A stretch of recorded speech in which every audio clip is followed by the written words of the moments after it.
Hello, Nainine. Maraming salamat po sa buhay ninyo. Maraming salamat sa pagpapagamit sa simbahan upang mag-glorify kay God. Thank you po sa mga preachings ninyo. Marami po kaming natutunan sa pagpapahayag ninyo sa salita ng Diyos at masaya po kami at ako na nakilala ka namin. Sana po ay ipagpatuloy ninyo ang inyong pananambahan sa ating buhay ng Diyos. Salamat din po sa walang sawang pagpapahayag or pag-share sa amo sa kanang imong mga experience na pwede magkapagpagligon pud sa among mga pagtuo diha sa Ginoo. And thank you for showing us a life full of faith nga mold siya sa Ginoo, that God is the center of your life. Masaya po kami at proud po kami na meron kaming nanay nine na katulad ninyo. Hindi lang po ako, pati rin po ang mga iLead 2.0. At yun lang po. Thank you once again and enjoy this day. Thank you! Nagpapasalamat ako una sa Diyos na may likha sa akin. At nagpapasalamat din ako kanila Mama Net. Kahit wala kaming papa, minamahal niya po kami magkakapatid. At sinisikap po nila na bigyan po kami ng baon. Lunes ko to Biyernes. Lahat po ng pagmamahal po nila na ibinigay po sa amin ay pinapasalamatan din po namin. Sana po masuklian ko po ang kabaitan mo po na ibinigay mo po sa akin. Salamat. Hello mo Travels! Salamat sa imong gugma. Kanako, kanamo, ngay mong mga anak. O gapo.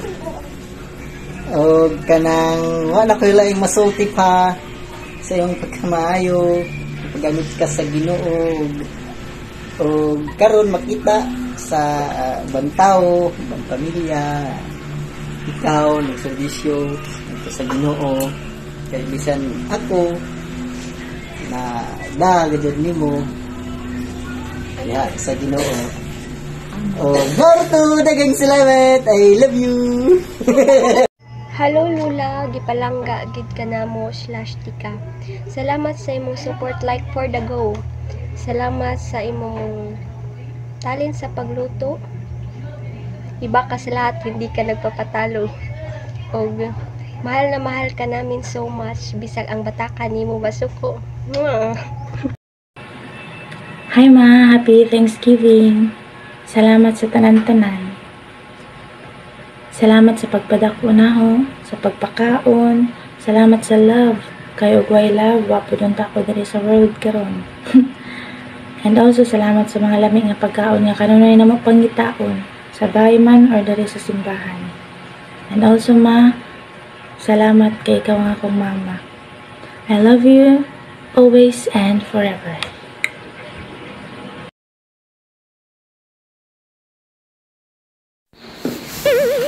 Hoy! What's up, Madlang Church?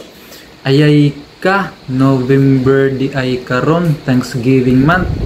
And so, before mahuman ang November or Thanksgiving month, gusto lang na ako magpasalamat sa atong mga nanay ug tatay figure din sa church, which is sila Nay Biray, Nay Virgie, Nay Nini o tatay or kuya Eric, no? So usa si kuya Eric na atong pasalamatan tungod kay diha sa iyang commitment, walay ladyo or walay duol na sa pag-alaga diha sa Ginoo, no? So ayan gihatag iyang kinabuhi, gi-share niya ang kinabuhi, no? And even it's a living testimony, dili lang sa sulti kundi sa pagpamuhat nung lisod layo gikan sa ilahas anawan, usahay lisod ang pagsakay pero still sa iyang willingness tungod kay kaybo siya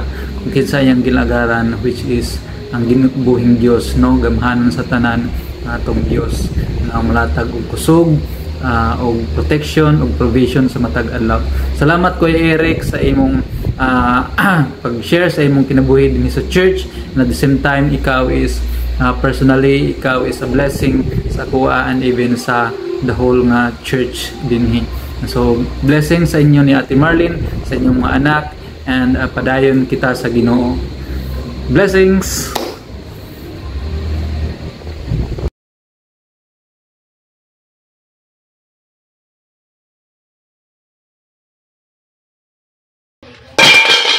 What's up, Neighbor G? Nagulat ka ba? Uy, naunsaday ka. Wala lang, it's a prom! Salamat sa imong madamdaming advice nga dapat dili mahadlo kay nagbantay sa ibabaw. Ikaw ang among silikwin! Salamat sa kunayong paghugas. Salamat sa imong pagkamaayo. Virginia!